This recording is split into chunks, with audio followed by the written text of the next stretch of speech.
Kalau berzikir pakai lisan, hatinya mesti nyambung. Karena itu kenapa bilangannya banyak, untuk melatih hati sampai nyambung. Makanya disebut zikir. Zikir itu nyambung, artinya ingat. Zikir itu ingat, diucapkan berkali-kali itu untuk menyentuh hati supaya ingat. Antum saya ingatkan, besok hari Senin ya. Besok hari Senin. Besok hari Senin. Besok Bu hari Senin. 4 kali saya ingatkan, nggak ingat juga. Itu kalau bahasa Jepang itu tong teingen namanya. Masa 33 kali nyebut nggak ingat juga? Maka dari itu ulama itu karena tajam hatinya, firasatil mu'min haqqa, firasat orang beriman itu kalau semakin dekat dengan Allah semakin tajam. Lihat si fulan datang ingin perbaiki hati, ya, oh, udah kamu istighfar aja 100 kali. Kadang-kadang melihat, ya, oh ini keadaannya seperti ini. Ada seorang syekh di Saudi kejadian, itu ahli Quran, suka menerima setoran Quran. Nah ini bagus nih, satu kali datang seorang pemuda, mukanya udah kusut, banyak masalah. Datang ke syekh itu mengatakan, syekh, aqrinil Quran, tolong bacakan pada saya Al-Quran. Pemuda ini benar tuh. Sebab kalau mau tenang, maaf ya, ada banyak masalah atau yang sedang dihadapi, jangan banyak curhat di tempat yang tidak benar. Ya, media sosial itu tempat yang tidak benar untuk curhat. Allah sudah berikan medianya, ruangnya ada, masjid, datang ke masjid. Antum baru masuk aja, sebagian ketenangan sudah hadir. Wudu, atau buka mushaf, ya, curhatkan kepada Allah. Innama ashku bathi wa huzni ilallah. Di surat Yusuf kan demikian. Anak ini datang ke masjid, udah benar, datang ke syekhnya, teh tolong bacakan Al-Quran kepada saya, ingin tenang. Kata syekhnya, saya sedang nerima murajaah ini dulu, kamu ambil wudu, sholat dulu 2 rakaat di situ. Nanti setelah selesai saya bacakan kepada kamu Al-Quran. Ini kisah nyata. Dan dia ikut. Makanya kalau guru katakan, ikut saja sepanjang guru itu thiqah. Jangan banyak tanya. Kalau gurunya thiqah, sanad ilmunya tersambung pada Rasulullah, udah sami'na wa ata'na, bukan sami'na wa nanyaina. Kalau gurunya thiqah, itu thiqah. Makanya di Timur Tengah itu ada kualifikasi, ada ustaz, ada da'i, mubaligh, ada alim, ada mufti, ada qadhi.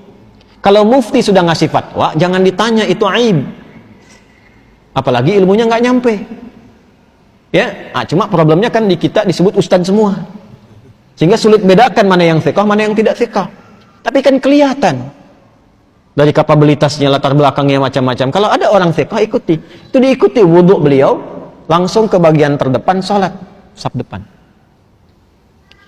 Nah, si guru ini ketika melihat itu, sengaja agak dilamakan tuh yang merojaah, tambah lagi, sampai 30 menit. Ya, begitu selesai si pemuda itu sholat 2 rakaat, dan dia menunggu sambil baca Quran, dia baca, dipanggil oleh syekhnya setelah selesai. Ta'al. Begitu datang, sekarang sudah selesai, saya ingin bacakan pada engkau Al-Quran. Apa kata anak muda itu? Sudah syekh, saya sudah merasa enak sekarang, terima kasih katanya. Tidak jadi dibacakan Quran, langsung pulang. Muridnya penasaran, syekh, apa yang terjadi? Perhatikan baik-baik, jaga kalimatnya ya. Perhatikan baik-baik. Saya melihat ketika dia datang, itu rohnya sedang lapar. Rohnya sedang lapar. Ini bahasa majas maksudnya. Karena saat masuk tadi, mukanya itu kusut. Tapi begitu dia sholat, baca Quran, datang lagi mukanya sudah cerah. Kelihatan. Orang kan kalau punya beban, dengan tak punya beban, dari wajah kelihatan kan? Ya? Jawabannya sederhana. Saya melihat rohnya sedang lapar. Nah, di tubuh manusia itu kan ada 3. Ada fisik, ada akal, ada roh. Masing-masing butuh makanan. Fisik, makanan pokok. Ya, habis ini misalnya ada sarapan berjamaah. Kalau ada. Bisa. Nah, itu untuk fisik. Untuk fisik. Ya. Ada yang untuk akal. Itu ilmu. Iqra bismi rabbikal ladzi khalaq. Afala yanzuruna ilal ibili kaifa khuliqat, atau afala yatadabbarunal Quran. Ngaji, belajar itu untuk akal. Tidak dipakai akalnya, tidak diberi makan, tidak belajar, tumpul. Itu pusing juga. Kalau ada orang sehari nggak belajar, itu tumpul, itu pusing itu. Makanya kalaupun tidak belajar, Allah tanamkan di telinga dan matanya supaya mendengar dan melihat, supaya ilmunya terisi. Jadi mendengar itu ada pengetahuan, melihat itu ada ilmu. Anak-anak jangan diperlihatkan yang tak penting, Bu, karena jadi ilmu awal untuk dia. Orang tua bicara kasar, terdengar anak ditiru karena ilmu dari situ. Yang pertama diberi itu pendengaran. Setelah itu tajam penglihatan. Apa yang dilihat, yang didengar, itu yang jadi ilmu. Nah, kita yang sudah balik menyiapkan waktu ngaji seperti ini. Tapi kalau anak-anak tuh mendengar. Saya waktu malam Jumat tuh masih ngisi itu offline. Itu pernah satu kali mengajar, ada anak jalan. Tuh bahagia mereka. Itu dunia anak-anak memang begitu. Jalan, ngobrol, naik ke pintu, bangku didorong-dorong, itu kan? Anak-anak ya, ingat, anak-anak tuh. Itu dunianya nggak apa-apa, nggak apa-apa. Satu kali orang tuanya mungkin melihat, wah ini khawatir mengganggu ke yang lain. Bagus orang tuanya. Dibawa keluar. Begitu mau dibawa keluar, saya bilang tunggu sebentar. Tunggu. Biar aja dulu, karena saya tidak merasa terganggu. Biar dulu.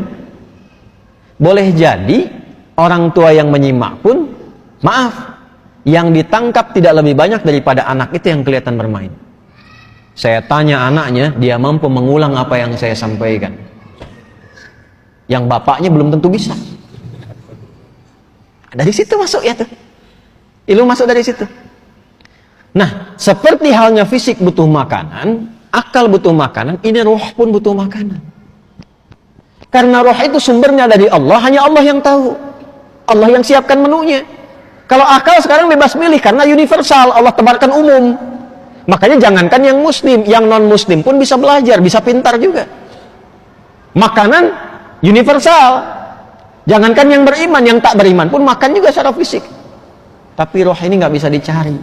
Allah hidangkan langsung, karena sumbernya langsung dari Allah. Quran surah 17 ayat 85. Yas'alunaka 'anil ruh, qulir ruhu min amri rabbi.